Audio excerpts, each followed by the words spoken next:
Peace and blessings. Thank you for joining me. This is Thursday. Can you believe how fast the week is going by? Um, I apologize if the video or audio or both it's not as good as normal. I'm in the parking lot waiting for Selena to come out of work. I got to do what I have to do. Amen.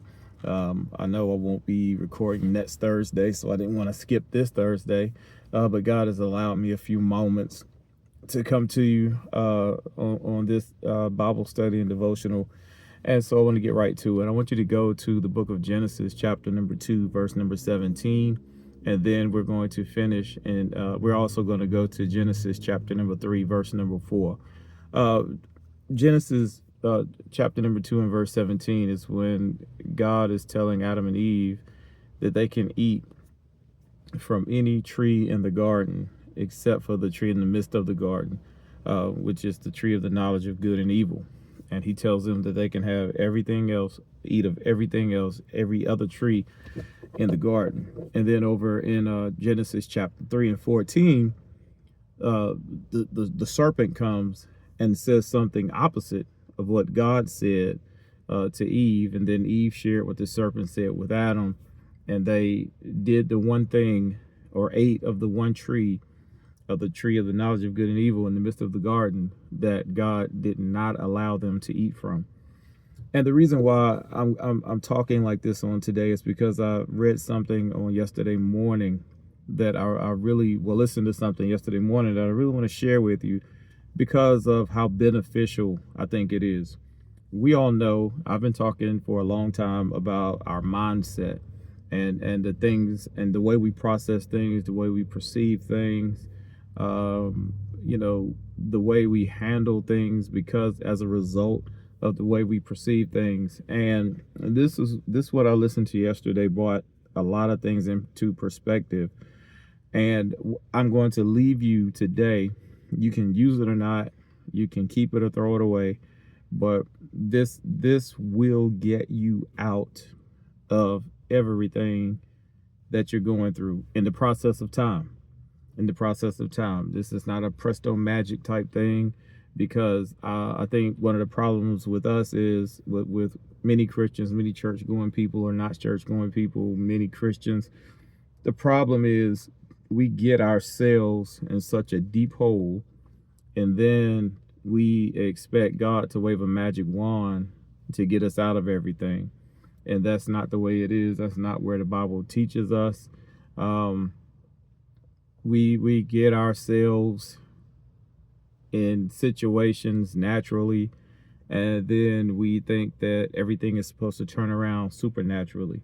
I know that God is able, but I also know from experience with my father that that's not always the way it's going to happen.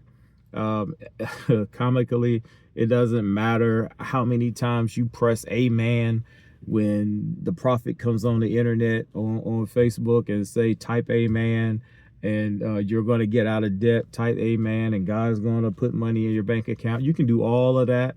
I'm not telling you not to, but from my experiences and the God that I serve, that's just not the process. That's just not the process. Yes, some miraculous things have happened in my life, but I believe it's a direct result of acts of obedience, of a direct result of a repentant heart, a direct result of me not making a choice, but deciding to let things go and follow God more closely. That's where I think the blessings come from. That's where I think the prosperity comes from.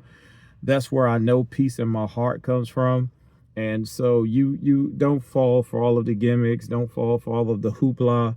The only way is the Bible, the Bible, the basic instructions before leaving this earth. That's the only way. And so, we want to be, I've said it before in the pulpit, we holler out blessed in the city, blessed in the fields. We holler out and celebrate the results of what God said we was going to do. But this is a conditional will. The condition is your obedience. The condition is you following the statutes of God. The condition is you taking up your cross and following Jesus. That's the condition. So we need to stop celebrating the result and not be willing to put in the work. Stop celebrating the results before you're willing to put in the work. And I ask you again, is your faith strong enough to support the things you're believing God for? Is your faith strong enough to support what you're asking God for? And if you have weak faith and asking God for strong blessings in your life, is your faith going to be able to endure the hardships that's going to come along with it? Is your faith going to be able to endure what God has in store for you to go through to be strong enough to be blessed with what you're asking for? Amen. Are you willing to go through what's going to cause you to be disciplined enough to hold on to what you're asking God for? Amen. And so this is what happens in the Garden of Eden, because this is what I heard yesterday. He said this is where Satan first attacked our mindset. And we all know that the battleground starts in the mind. Whether you believe it or not, that's where it starts. Everything starts with a thought. I've been saying that for a while now. Everything starts with a thought. And so wherever your mindset is the way you're going to see things. Now, your mindset is just like setting the temperature in your house. To set means to adjust to a comfortable level, to adjust to a comfortable level. So what is mindset? Mindset is when your mind is adjusted to what's comfortable to you.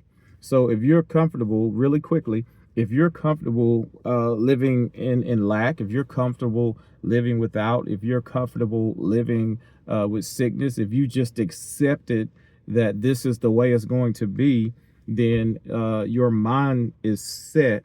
Your mind has been adjusted to be comfortable living in lack. Your mind is set and comfortable with having scarcity, processing things with a scarcity mindset. Your mind has been set on being beneath instead of above. Your mind has been set on being a borrower instead of a lender. Your mind is being set on these things. Your mind is being set on being beneath and not above. Your mind is being set on being weak instead of being strong. Your mind is being set on being poor instead of being wealthy. And so this is what happened in the Garden of Eden. When God, think about this, and it makes so much sense. And this is why I want to talk about it on today. When God gave Adam and Eve, it was only the population in the Garden of Eden was two. I know there was God. God is a spirit. But the population in the garden was two. That was the population in the entire garden. As I understand it, the garden was protected.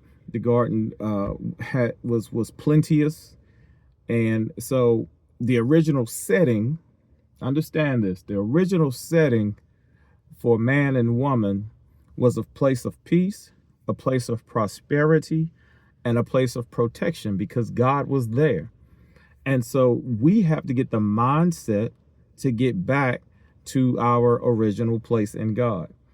Like I said, the original setting for men and women was a place of protection by God, a place of plenty. There was nothing lacking in the garden, and a place of prosperity. They had everything that they could possibly need in the garden. And there was only one instruction. And that one instruction was not to eat the fruit of the tree of knowledge of good and evil. Okay. And so for a while, until the serpent came in chapter number 3 to talk to Eve and convince her that what God said wasn't true, which is a problem. Before that, they were living in prosperity. They didn't have a care in the world. They didn't have a care. Everything that they needed was right there. There was nothing to buy. There was nothing to sell. There was nothing to barter. Everything they need was there for their picking. They lived in abundance. And that's another word that I want to use. God, the original place for men and women was a place of abundance. but it was also a place of law. It was also a place of order. Let everything, that's why Paul, he says it, and it's still true, let everything be done decent and in order. And so here we are. I have to look and see what time it is. Here we are in this place where we have everything that we need, but there's still order. We're in this place where everything we need is right there at our hands, but God still introduces order. And so this is what happens. And this is where the spirit of lack came in. This is where the spirit of scarcity came in. This is where the spirit of poverty came in. And as Myron Golden said this morning, yesterday, he says poverty should be your enemy.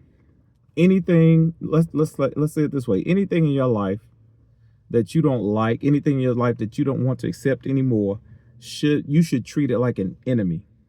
If you are suffering lack in any area in your life, treat that area of lack as an enemy. You don't want to be around it. You don't want it to be a part of your life. You don't want to entertain it. Amen. That's the problem. Many of us are entertaining the enemy, and as long as you entertain the enemy, he's going to keep coming around. And so let me finish real quickly.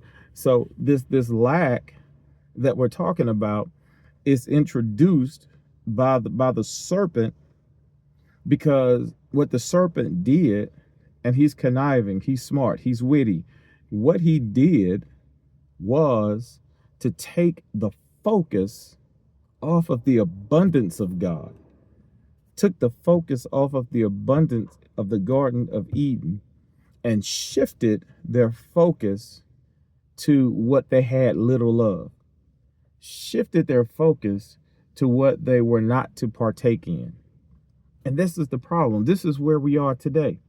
What that serpent did in the Garden of Eden is still effective with the people today, because our mindset, we have adjusted our minds to accept the fact that we're going to focus on what we have little of instead of focusing on what we have much of.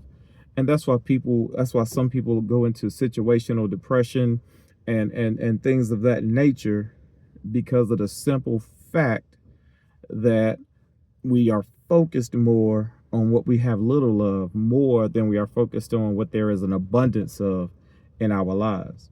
And so the enemy is playing on your mind, and he is just like he did with Eve. Eve could have continued to she could have told the serpent, I have plenty. I have everything that I want. I have everything that I need. I can deal with having 99% of everything in this garden and stay away from the 1% of the thing that God told me not to have. She didn't consider the consequences of her actions. She didn't consider anything. All she saw, and this is what people are still wired this way today. People are still wired this way. We want what we cannot have. This came from the original man and the original woman in the Garden of Eden. We want desperately the things that we cannot have. That's why we dream of 80,000 square feet houses, and it's only one of us living in it. That's why we crave and desire sports cars that can go 250 miles per hour, where there's no street in the United States of America that you can go 250 miles per hour. We want an abundance of the wrong things. We want an abundance of the wrong things. Adam and Eve wanted the abundance of the tree of knowledge of good and evil, when God plainly told them they couldn't have it. And I'm speaking to people here today, and I'm about to close. I got to close early today. I'm not finished, but I got to stop.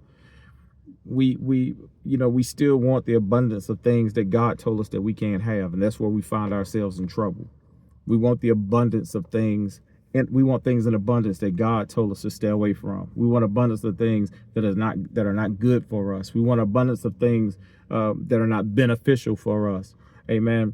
God is all that we need, and what God allows is all that we need. But we have that mindset that I want what everybody else is doing, you see.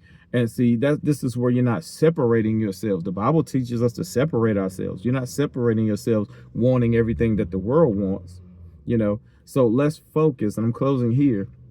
Let's focus. Let's adjust our minds, adjust the way we think to want the things of God. Let's adjust the way we think to not want the things that God said we can't have. Amen. You're risking eternity. Get this, and I'm closing. You are risking eternity for something that is temporary. Amen. Set your affections on things above and not things on this earth. I don't blame Adam and Eve because I'm not a product of the environment. I'm a product of my thoughts. And when I know better, I'm duty bound to myself to do better. That's why I'm talking to you in this capacity, because I want you to know better. And I want you, as a result of knowing better, to do better. Easier said than done, but it is doable. Amen. So set your affections on things above. Look at the big picture. You know, look at the big picture. And I'm closing now. My wife is calling, so I gotta go. God bless you, and we'll see you on the next.